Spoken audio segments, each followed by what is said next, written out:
पिछले साल कोल्हापुर, सातारा और सांगली में बाढ़नुमा हालात बने थे, जिसके बाद राज्य सरकार ने बाढ़ के पानी को डाइवर्ट करने के लिए एक योजना बनाई थी, जिसके क्रियान्वयन को लेकर उप मुख्यमंत्री देवेंद्र फडणवीस द्वारा जानकारी साझा की गई।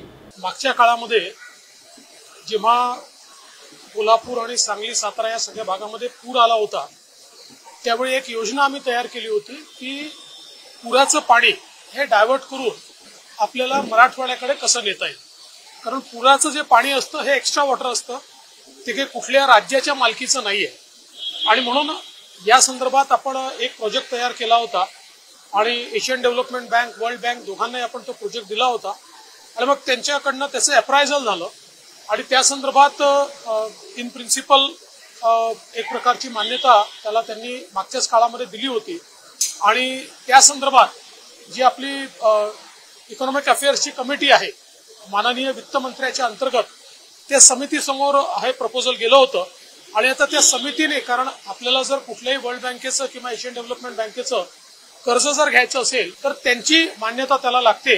आता त्या कमिटीने देखील त्याला अप्रूव्ह केलेलं आहे। याच्यामुळे दोन फायदे होतील। एकीकडे सांगली, सातारा किंवा कोल्हापूर, विशेषतः कोल्हापूर आणि सांगली इथे जो वारंवार पूर येतो त्या पुरापासून आपल्याला त्याचा बचाव करता येईल आणि हे पुराचं पाणी आपल्याला जो काही आपला दुष्काळी भाग आहे त्या दुष्काळी भागाकडे आपल्याला ते पाणी देखील वळवता येईल आणि आपण पाहतोय की सातत्याने म्हणजे 5 वर्षातनं 3 वर्ष तरी अशा प्रकारचा पूर आपल्याला सातत्याने येताना दिसतो।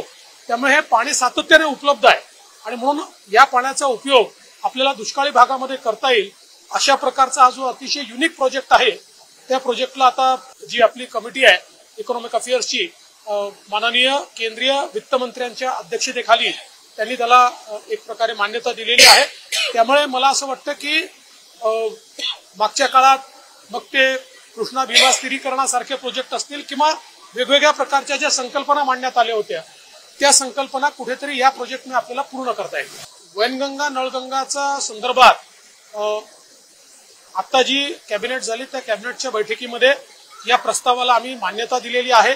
त्यामुळे आता MWRRA कडे, कारण MWRRA ने आम्हाला सांगितलं होतं की 63% डिपेंडेबिलिटीवर तुम्ही या संदर्भात कॅबिनेटचा निर्णय आम्हाला कळवा, तर तो निर्णय आपण कळवलेला आहे। त्याच्यामुळे आता MWRRA ची मान्यता घेऊन त्याच्यामध्ये पुढचे टेंडर्स वगैरे काढण्यात येतील। मला असं वाटतं की तेही काम आता अतिशय वेगाने पुढे चाललं।